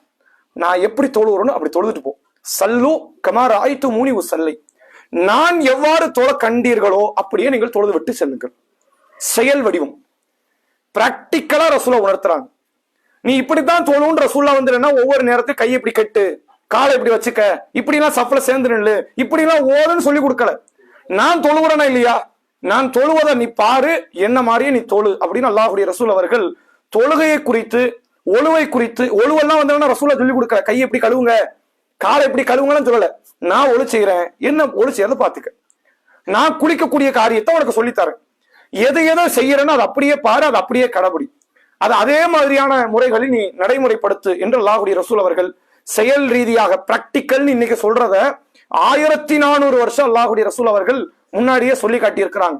உதாரணங்களை சொல்லி விளக்கம் கொடுத்திருக்கிறாங்க. சில நேரங்களில் அல்லாஹ்வுடைய ரசூல் அவர்கள் படங்களாக வரைந்து அந்த மக்களுக்கான விளக்கங்களை தந்திருக்கிறார்கள் என்பதை பார்க்க முடிகிறது. அதே போன்று ரசூலுல்லாஹ்வினுடைய இந்த பாடம் சொல்லி கொடுக்கக்கூடிய இந்த முறைகள்ல நீங்க பார்த்தா, சில இடத்த ரசூல் என்ன செய்வாங்கன்னு கேட்டா, அவரவருடைய அறிவுக்கு ஏற்றவாறு போதனைகளை ரசூலுல்லாஹ் செய்வாங்க. இவர்களின் அறிவு இவ்வளவுதான், அப்ப போதனை இப்படிதான் இருக்கணும், அவ்வளவுதான் இருக்கணும். ஒருவரின் அறிவு பிரம்மாண்டமா இருக்கும். ஒரு இன்ஜினியர் படிக்கக்கூடிய மாணவனுக்கு உள்ள சிலபஸை கொண்டு போய் 2ஆம் கிளாஸ் படிக்கிறவங்க சொல்லக்கூடாது. அது முறையும் கிடையாது, அது அவனுக்கு புரிய போறதும் கிடையாது. அப்ப யார் யாருக்கு எப்படியான கல்வியை கொண்டு போய் சேர்க்கணுங்கிறது ஒரு ஆசிரியர் தெரிஞ்சு வச்சிருக்கணும். அதனால்தான் சில பேர்லாம் என்ன பண்ணுவாங்கன்னா, ஆங்கிலம் தெரியாத நபர்கள்ட்ட வந்து ஆங்கிலம் பேசி காட்டுவாங்க. இது ஏதாவது பயன் இருக்கா? ஆங்கிலம் தெரிந்தவன்கிட்ட போய் பேசலாம்.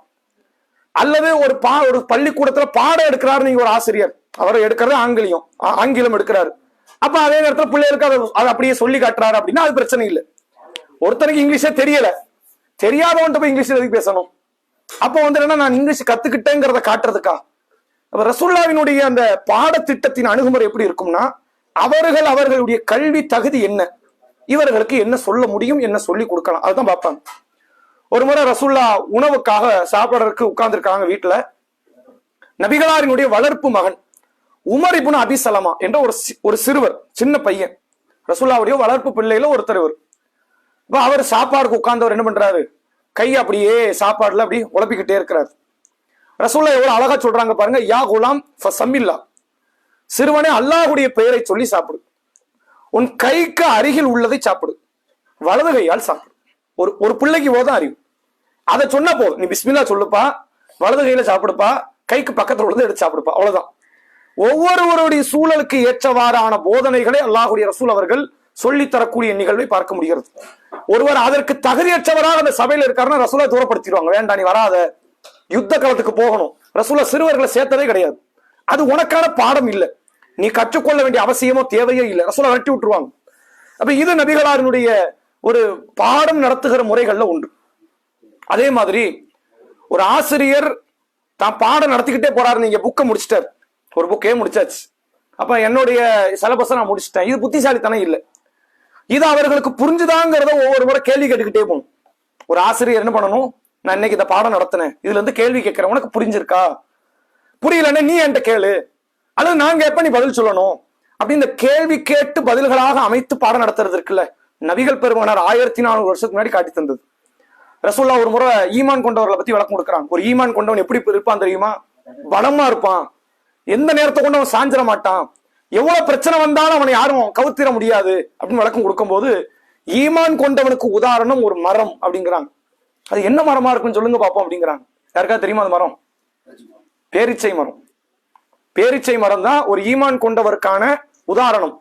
ரசூலுல்லாஹ் கேட்கிறாங்க, சஹாபாக்கள் யாருக்கும் தெரியல, ரொம்ப நேரம் வெயிட் பண்றாங்க. ரசூலுல்லாஹ் கடைசியா ரசூலுல்லாஹ் சொல்லிட்டாங்க பேரிச்சை மரம். ஆனா கூட்டத்துல ஒரு நபி தோழருக்கு தெரியும், அவர் சொல்லாம வெக்கப்பட்டுட்டு அமைதியா இருக்கிறாங்க.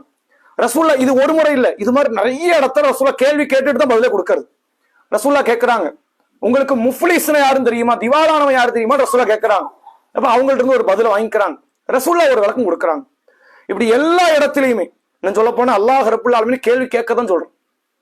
எஸ் அலுனக அனில் மஹீது, நபியே மாத விளக்கை பற்றி கேட்கிறாங்க, குல் ஹுவ அதன், அது ஒரு தொந்தரவுன்னு சொல்லுங்க. எஸ் அலுனக அனில் அஹில்லா, நபியே பிறையை குறித்து அவர்கள் உங்களிடத்தில் கேட்கிறார்கள், நீங்கள் சொல்லுங்கள், குல் ஹிய மவாகைத்துல் லின்னாஸ் வல் ஹஜ், மக்களுக்கான காலக்காட்டி, ஹாஜிகளுக்கான காலக்காட்டி சொல்லுங்க. யஸ்அலூனக அனில் ஹம்ரி வல் மைசிர், மதுவை குறித்து சூதாட்டத்தை குறித்து கேட்கிறாங்க, நீங்க என்ன சொல்லுங்க, அதுல கொஞ்சம் நன்மையும் அதிக தீமையும் இருக்கிறது என்று விளக்கம் கொடுங்க. இப்படி அல்லாவே கேள்வி கேட்க வச்சு கேள்விக்கான பதிலை சொல்லுகிறான். இது அல்லாஹ் சொல்லி கொடுக்கிற தத்துவம். எந்த இடத்தில் பாடம் ஏறிச்சா, பாடத்தை தான் கத்துக் கொடுக்கறது உங்க நோக்கமா இருந்தா நீங்க என்ன செய்யணும், கேள்வி கேட்கணும், அவர்களுக்கு நீங்க புரிய வைக்கணும். கேள்வி கேட்டு விளக்கங்களை கொடுத்து விட்டே நீங்கள் நகரணும் அப்படிங்கிறத ரசூல் ஸல்லல்லாஹு அலைஹி வஸல்லம் அவர்களுடைய நடவடிக்கைகளில் இருந்து நம்மால் பார்க்க முடிகிறது. இப்படி இந்த உலகம் இன்றைக்கு எதையெல்லாம் ஒரு பாடம் கற்றுக் கொடுப்பதற்கான முறை என்று வைத்திருக்கிறார்களோ எல்லா காரியத்தையும் ரசூல் அன்னைக்கே பண்ணிட்டாங்க. நான் சொல்ல போனா நிகழ்காலத்தில் நடக்கிற சூழலை சம்பவத்தோடு ஒப்பிட்டு பேசுற நிகழ்வு இருக்குல்ல, இது நபி கை தேர்ந்தால். ஒரு முறை யுத்த காலம் நடக்குது, யுத்தம் முடியுது, ஒரு அடிமை பெண் தன்னுடைய பிள்ளையை தேடுறா. ஒரு அடிமை பெண் தன்னுடைய பச்சை பிள்ளை, பால் குடிக்கக்கூடிய பருவத்தில் இருக்கிற பிள்ளைய காணும். ஒரு 6 மாதத்துக்கு உட்பட்ட பிள்ளை, அது பிள்ளைய தேடி ஓடுறா. கடைசியில பிள்ளை கிடைச்சிருச்சு. பிள்ளைய தன்னுடைய நெஞ்சோடு சேர்த்து அணைத்து பால் கொடுப்பதற்கு ஒரு மறைவிடத்தை நோக்கி செல்கிறார். ரசூலுல்லாஹ் இவ்வளவு காரியத்தை நோட்டம் விட்டுட்டு சஹாபாக்களும் பாக்குறாங்க, நபியும் பாக்குறாங்க. இந்த பெண் தம் பிள்ளையை தூக்கி நெருப்புல போடுவாளா அப்படின்னு கேட்கிறாங்க. அது எப்படி போடுவா, எந்த அம்மாவும் தாம் பிள்ளையை நெருப்புல போட மாட்டா, பச்சை புள்ள, இது என்ன துரோகம் பண்ணுச்சு அந்த அம்மாக்கு, ஒண்ணும் பண்ணலையே, எப்படி போடுவா, அப்படித்தான் அல்லாஹ் அப்படின்ட்டான். அப்படிதான் அல்லாஹ் தந்த ஒரு பிள்ளை மீது தாய் கொண்டிருக்கிற பாசத்தை விட பன்மடங்கு பாசத்தை அடியார்கள் மீது அல்லாஹ் வைத்திருக்கிறான். அப்படிதான் அல்லாஹ் உன தூக்கி நெருப்புல போடுவானா, இந்த அம்மா தம்பிளையே போட மாட்டேங்க, அல்லாஹ் இப்படி நம்மள போடுவான், போட மாட்டான் அல்லாஹ். அப்ப அல்லாஹ் நம்ம மீது இறக்கப்படுகிறான் என்று அல்லாஹ்வுடைய ரசூல் அவர்கள் நிகழ்கால சம்பவத்தை அப்படியே மார்க்க கருத்தாக, இதெல்லாம் ஒரு ஆசிரியருக்கு இருக்கிற திறமை. சூழலை தனக்கேற்ற பாடமாக மாத்தம், சூழலை வைத்தே பாடத்தை அப்படி ஓப்பி தட்டிடக்கூடாது, அப்படி தள்ளி கொண்டு போயிடக்கூடாது. ரசூலுல்லாஹ் அதையே பாடமாக மாற்றுகிற ஒரு கை தேர்ந்த ஒரு ஆசிரியராக அல்லாஹ்வுடைய ரசூல் அவர்கள் இருந்தார்கள். அதனால தான் மதுவில் மூழ்கிய ஒரு சமுதாயம், போதையில் திளைத்த ஒரு சமுதாயம், விபச்சாரம் செய்யலாம் வாழ முடியாதுங்க. அந்த கூட்டத்தினால எந்த அளவுக்குன்னா ஒரு நபி தோழர் நபிட்ட வர்றாரு, கேட்கிறாரு, அல்லாஹ்வுடைய தூதரை, நான் எந்த பாவம் பண்ண மாட்டேன், இந்த வட்டி வாங்குறது, மது அருந்துறது, கொலை பண்றது, கொள்ளையடிக்கிறது, அதெல்லாம் எனக்கு ஆகாது, நீங்க சொன்னதெல்லாம் தடுத்துக்கிட்டேன், விபச்சாரம் பண்ணாம என்ன இருக்க முடியாதுன்ட்டார். இப்படியே பிராங்கா கேட்டார், விபச்சாரம் பண்ணாம என்னால என்ன பண்ண முடியாது, இருக்க முடியாது, அனுமதி தாங்க. நான் உங்கள்கிட்ட அனுமதி வாங்காம போய் பண்ணி மாட்டிக்கிட்டு நான் தண்டனை வாங்குறதுக்கு பெர்மிஷன் வாங்கிட்டு போயிடலாமா இல்லையா, நீங்களே பெர்மிஷன் தந்துருங்க அப்படிங்கிறாங்க. சஹாபாக்களுக்கு கடுமையான ஆத்திரம். இப்படி ஒரு கேள்வி ஒரு தாய் கிட்ட ஒரு பையன் கேட்பானா, கேட்டா அவன் வீட்டுல வாழ முடியுமா, ஒரு தகப்பண்ட கட்ட முடியுமா, ஒரு ஆசிரியர்கிட்ட கேட்க முடியுமா, அல்லது எது ஒரு நாட்டில் தடையை குறித்து அந்த ஆட்சியாளர்கிட்ட கேட்க முடியுமா, கேட்க முடியாது. கேட்டா உயிர் வாழ்வானா, நிம்மதியா இருப்பானாங்கிறது பெரிய சந்தேகம். ரசூலுல்லாஹ் காலத்துல விபச்சாரம் கூடாது. விபச்சாரம் பண்ண என்ன தண்டனை, ஒருத்தன் பேச்சுலரா இருந்து விபச்சாரம் பண்ணாமனா அவனுக்கு 100 கசையடி, 100 வாங்குறதுக்குள்ள ஆள் வஃபாத் ஆனாலும் ஆச்சரியத்துக்கு இல்லை, அப்படித்தான் அடி விழும்.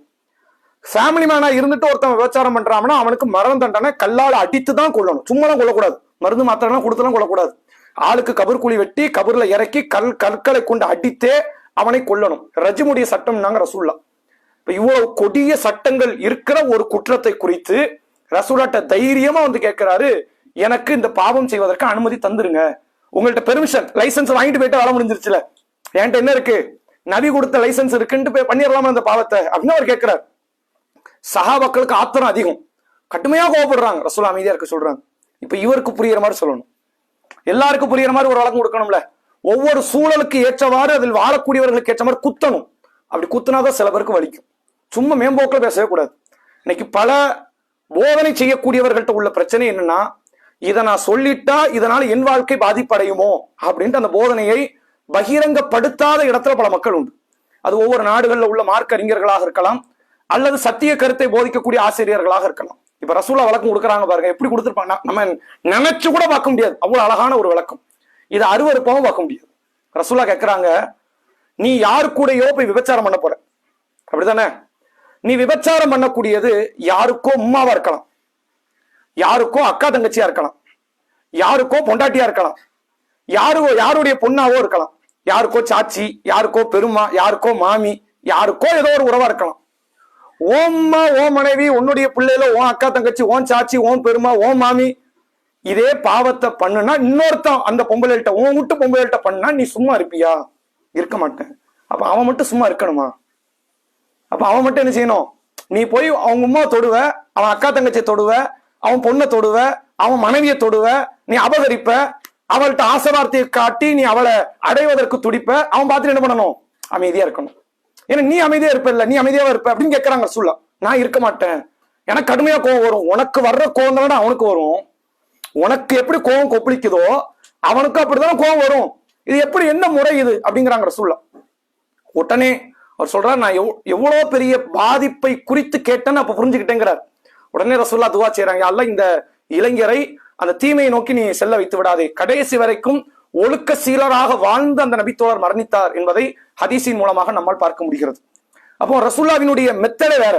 எல்லார்ட்டையும் ஒரே பாடம் கிடையாது. சிறுவனுக்கு போதிப்பதுதான் பெரிய ஆட்கள் கிடையாது, ஆண்களுக்கு போதிப்பதுதான் பெண்கள் கிடையாது. ஆண்கள்கிட்ட சில இடத்துல ரசூலுல்லாஹ் கடுமையா கோவப்பட்டாங்க, ஆனா பெண்கள்கிட்ட அப்படி கோவப்பட்டதே கிடையாது. ஏன்? அது குறித்த தகவலை வரக்கூடிய சில நாட்களை நம்ம அதை பற்றி நம்ம பார்ப்போம். நபிகள் பெருமகனார் பெண்களை அந்த அந்த காரியத்தை அணுகிய விதமே வேற. ஆணை அணுகிய விதம் மாதிரி ரசூலுல்லாஹ் பெண்கள் அணுகல. மார்க்கத்தை போதிப்பது, கற்றுக் கொடுப்பது, அவர்களை இந்த மார்க்க சூழலுக்குள்ள கொண்டு வர்றது. நீங்க டைட் பண்ணிட்டாலே அவங்க மார்க்கத்தில் உங்களால் பிடிக்கவே முடியாது. நீங்க ஆண்களை பிடிச்சிடலாம், பெண்கள் பிடிக்க முடியாது. அங்க டைட்டே பண்ணக்கூடாது. அங்க ரசூலுல்லாஹ் போதித்த போதனை வேற, முதியவர்களுக்கான போதனைகள் என்பது வேற. நபிகள் பெருமகனார் ஒவ்வொரு சூழல்ல உள்ளவர்களுக்கு ஏற்றவாறு தன்னுடைய காரியங்களை அமைத்துக் கொள்வார்கள். இன்னும் சொல்ல போனா சிறுவர்கள் அப்படின்னு வரும்போது ரசூலுல்லாஹ்வுடைய பண்பு பிஹேவியர் அப்படி மாறிடும். தான் வீட்டுக்கு ரசூலுல்லாஹ் வராங்க. ஆயிஷா ரலியல்லாஹு அன்ஹா என்ன பண்றாங்கன்னா, சிறுமியாக இருக்கும்போது, நபிகளாருடைய மனைவி சிறுமியாக இருக்கும்போது அவங்க என்ன செய்யறாங்க, ஒரு குதிரை பொம்மை ஒண்ணு வச்சிருக்காங்க. குதிரைக்கு ரெக்க இருக்கு. நம்ம இது வரைக்கும் பார்த்த எந்த குதிரைக்காக ரெக்க உண்டா? படத்துல டிவியில பார்த்தாங்கன்னா உண்டை தவிர இயல்பா குதிரைக்கு என்ன கிடையாது, ரெக்க கிடையாது. குதிரைக்கு ரெக்கையோட ஒரு குதிரை பொம்மை இருக்கு. ரசூலுல்லாஹ் பாக்குறாங்க, வியப்பா இருக்கு. இது என்ன குதிரைக்கு ரெக்க இருக்குத? இல்ல சுலைமான் நபி காலத்துல குதிரைக்கு ரெக்க இருந்துச்சுல்ல, அதான் அந்த ரெக்க அப்படிங்கிறாங்க. உண்மையில சுலைமான் நபி காலத்துல உண்டா? கிடையாது. அப்படிலாம் அல்ல எங்கேயும் சொல்லல. சுலைமான் நபி காலத்துல ஜின்கள் இருந்துச்சு, பறவைகள் படைகள் இருந்துச்சு அப்படின்னு அல்லாஹ் குர்ஆன்ல பேசுறான். குதிரைக்கு ரெக்க இருந்துச்சுன்னா அல்ல எங்கேயும் பேசல. இது குழந்தைங்க பேச்சு இப்படிதான் இருக்கும். ரசூலுல்லாஹ் அதை கேட்டு சிரிச்சுட்டு போயிட்டாங்க. அது அப்படிதான் பண்ண முடியும். ஆனா அதே மாதிரி ஒரு மூட பழக்கம் இந்த சமுதாயத்துல எந்திக்குதான் ரசூலுல்லாஹ் அதை சும்மா விட மாட்டாங்க. அதுக்கு கடுமையான கோபம். சிறுவரும் பெரியவரும் ஒன்னா, சிறியவர்கள் பேசுகிற தவறான கருத்தும் பெரியவன் பேசுகிற தவறான கருத்தும் ஒன்னா. ரசூலுல்லாஹ் ரெண்டையும் ஒரே தரத்தில் வைத்து பார்த்தது கிடையாது. அப்படி அல்லாஹ்வுடைய ரசூல் அவர்கள் ஒவ்வொரு சூழலுக்கு ஏற்றவாறு உள்ள மக்களுக்கான போதனைகளை செய்து அந்த மக்களை வென்றெடுக்கிற இடத்துல இருந்தாங்க. நபியினுடைய நோக்கம் தாட் என்ன தெரியுமா? நான் வந்தேன், போதனை பண்ண, போயிட்டேன், இது என் நோக்கமே கிடையாது. ஆனா அல்லாஹ் அதைத்தான் நோக்கங்கிறான். அல்லாஹ் குர்ஆன்ல சொல்றான், ஒமா அலைனா இல்லா பலாகுல் முபீன். நபியே நீங்கள் சொல்லுங்கள், எடுத்து சொல்வதை தவிர என் மீது பொறுப்பே கிடையாதுன்னு சொல்லுங்க. என் வேலை என்னது? வருவேன், பாடம் நடத்துவோம், போய்கிட்டே இருப்பேன், இதான் உங்க வேலைங்கிறான். ஆனா ரசூலுல்லாஹ் அதை பாக்குறாங்க, எனக்கு அதை தாண்டி நான் சமுதாயத்தின் மீது பற்று வைத்திருக்கிறேன். உன்னை நான் உருப்படியா ஆக்காம நான் போறதா இல்லைன்ட்டாங்க. உன்னை எப்படியாவது சொர்க்கத்துக்கு நான் கொண்டு வந்து சேர்த்தரணும், நரகத்துல உன்னை விட்டுறக்கூடாது. இதைத்தான் அல்லாஹ்வுடைய ரசூல் அவர்கள் தன் வாழ்நாளினுடைய லட்சியமாக வைத்து தன் மக்களை எப்படியாவது வார்த்தெடுத்து விட வேண்டும், கொண்டு வந்து இந்த இலக்காக வைத்து செயல்படுகிற எந்த ஒரு ஆசிரியருமே அவரிடத்தில் பாடம் படிக்கிற எந்த மாணவனுமே தவறான கொள்கைக்கு போயிட மாட்டான், தவறான பாதைக்கு போக மாட்டான். என் வேலை பாடம் எடுத்த நீ எக்கேடு கழிஞ்சு கெட்டு நாசமா ஒளிஞ்சு போய் எனக்கு பிரச்சனை இல்லை. 10th எக்ஸாம் மட்டும் எழுதி எனக்கு பாஸ் மார்க் கொடுத்துரு, நான் ஃபுல் ரிசல்ட்னு காட்டினா போதும். அப்புறம் நீ எங்கேயும் போ, ஒளிஞ்சு போ, நாசமா போய் தேவையில்லை. பல ஆசிரியர்கள் கை கழுவி விடுறதே அப்படித்தான். அவர் பாடத்திட்டத்தை 4 பேர் நல்லா படிப்பாம்ல, அந்த 4 பேர் தான் இவர் புள்ள மாதிரி பாத்துக்குவார்.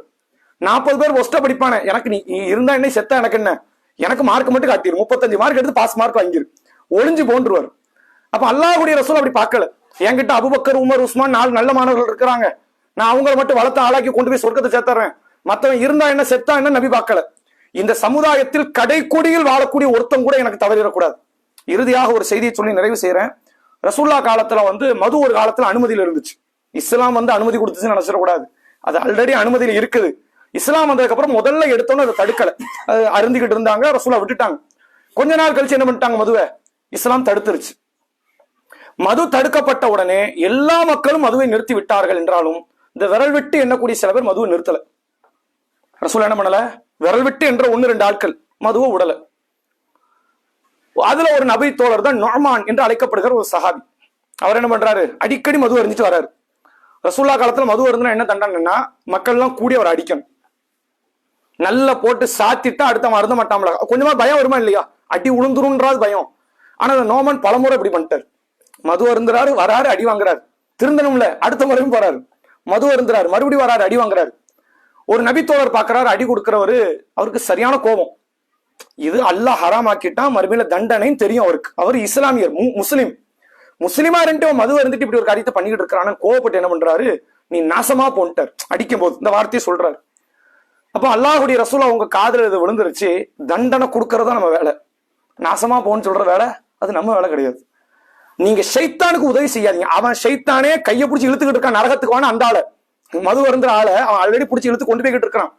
நம்ம இழுத்து அவனை சொர்க்கத்துக்கு கொண்டு வந்து சேர்க்கிற வேலையை தான் நம்ம செய்யணுமே ஒழிய நீ என்ன பண்ற, நாசமா போன மறுபடியும் அங்கேயே தான் தள்ளி விடுற. ரசூல்லாவினுடைய பாசப்பட்டறையில் பாட பயிலரங்கத்தில் கடைசி கட்ட ஒரு மாணவனாக இருந்தா கூட தவறிடக்கூடாதுன்னு நினைச்சாங்க ரசூல்லா. இங்க கரெக்டா ஒமிட் பண்ணிடுவாங்க. 9th ஸ்டாண்டர்ட் முடிஞ்சு 10th ஸ்டாண்டர்ட் போவாங்க. அவன் போகும்போது பாப்பா 55 பேர், இதுல 6 பேர் ஃபெயில் ஆயிருவான். அப்ப 9thலயே போட்டுதான் நல்லது, 10th வந்து ஃபெயில் ஆகி ஸ்கூல் மனத்தை எடுத்துடக்கூடாது அப்படின்றாங்க. அப்படியே ஒமிட் பண்ணிடுவாங்க, வெளியே தள்ளிடுவாங்க. இன்னும் சில பேர் ஸ்கூலை விட்டு அனுப்பிடுவாங்க. ஏதாவது ஒரு காரணத்தை, பொய்யான காரணத்தையே சொல்லி உங்க பிள்ளைக்கெல்லாம் அறிவு கூட இங்கெல்லாம் வச்சுக்காதீங்க, உங்க பிள்ளைக்கெல்லாம் எங்களால் பாடம் நடத்த முடியாது, கூட்டு போயிருங்கன்றுவாங்க. தன்னுடைய ஸ்கூலுடைய அந்த கட்ஸை வந்து குறைச்சிடக்கூடாது, மதிப்பை தாழ்த்தி விடக்கூடாது என்பதற்காக யார் எப்படி ஆனாலும் எங்களுக்கு பிரச்சனை இல்லை, எங்களுக்கான அந்த மதிப்பை மட்டும் உயர்த்தி கொண்டே இருக்கணுங்கிற இடத்துல நபிகள் பெருமகனார் 1400 ஆண்டுகளுக்கு முன்னால் மக்களுக்கு மார்க்கத்தை சொல்லி வார்த்தை எடுக்கிறாங்க. ஒரு சில பேர் கட்டுப்படல, சில பேர் மது இருந்துறாங்க, சில பேர் வட்டி வாங்குறாங்க, சில பேர் விபச்சாரம் பண்றாங்க. 1-2 பேர், ரொம்பலாம் கிடையாது. அந்த 1-2 பேர் ஒளிஞ்சு போட்டு சொல்ல விடல, அவங்களையும் எப்படியாவது அரவணைத்து இந்த மார்க்கத்துக்குள் கொண்டு சேர்த்து மார்க்க அடிப்படையில வாழ வைக்கணும்னு நினைச்சாங்க அல்லாஹ்வுடைய ரசூல். உண்மையில் நபிகள் பெருமகனாரை போன்ற ஒரு தலை சிறந்த ஆசிரியரை இனி இந்த துனியா பார்க்காது. எத்தனை லட்சம் ஆசிரியர்கள் வந்தாலும் சரி, இல்ல ராதாகிருஷ்ணன் மாதிரி தெரியுமா உங்களுக்கு, அவர் எவ்வளவு பெரிய ஆசிரியர் தெரியுமா, அம்பேத்கர் எப்படிப்பட்ட ஒரு படிப்பாளி தெரியுமா, இல்ல கல்வியை உருவாக்கி காமராஜரை தெரியுமா, அவரை தெரியுமா, இவரை தெரியுமா, நீங்க கோடி பேரை கொண்டு வாங்க.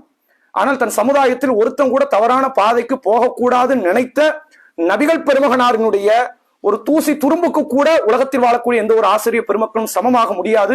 காரணம், ரசூலுல்லாஹ் கல்வி கற்றுக் கொடுக்க வரல, கல்வியின் அடிப்படையில் இந்த சமுதாயத்தை வார்த்தெடுக்க வந்திருக்கிறாங்க. ஒருத்தன் தவறிடக்கூடாது, என் சமுதாயத்துல யாருமே நாளை மறுபடியும் நரகம் போயிடக்கூடாதுங்கிறத மட்டுமே லட்சியமாக கொண்டு வாழ்ந்து மறைத்தவர் அல்லாஹ்வுடைய ரசூல். ரசூலுல்லாஹ்வினுடைய இந்த சிந்தனை கியாமத் நாள் வரைக்கும் வரும். மறுமை நாள்ல வந்துட்டும் கூட நரகம் போகிற இடத்துல உள்ள மக்களை பார்த்து ரசூலுல்லாஹ் கேட்கிற முதல் கேள்வி என்னன்னா, யா அல்லாஹ் இவர்கள் என் தோழர்கள், உற்று எப்படியாவது இவங்களை சொர்க்கத்துக்கு கொண்டு வந்து சேர்த்து, அவன் ஏதோ பாவம் பண்ணிட்டான், தப்பு பண்ணிட்டான், அநியாயம் பண்ணிட்டான், இவன் சொர்க்கத்துக்கு வந்துடட்டும் அப்படிங்கிறதுக்காக ரசூல் ஸல்லல்லாஹு அலைஹி வஸல்லம் அல்லாஹ்விடத்தில் பல நேரங்களில் பரிந்துரைக்காக மறுமையில் நிற்பார்கள் என்பதையும் குர்ஆன் ஹதீஸ் நமக்கு சொல்கிறது. இப்படிப்பட்ட ஒரு தலை சிறந்த ஒரு மாமனிதர், ஒரு தலை சிறந்த ஆசிரியர் அல்லாஹ்வுடைய ரசூல். நபிகள் பெருமகனார் பற்றி முஸ்லிம்கள் உணர்ந்து கொள்ளாத பல பக்கங்கள் நபிகளாரினுடைய வாழ்க்கையில் அந்த புத்தகங்களிலே இருக்கிறது என்பதை உணர்ந்து அது குறித்த தகவலை இன்ஷா அல்லாஹ் வரக்கூடிய நாட்களில் அறிந்து கொள்வோம். வாஹிரு தஅவானா அல்ஹம்துலில்லாஹி ரப்பில் ஆலமீன். அஸ்ஸலாமு அலைக்கும் வரஹ்மத்துல்லாஹி வபரகாத்துஹு.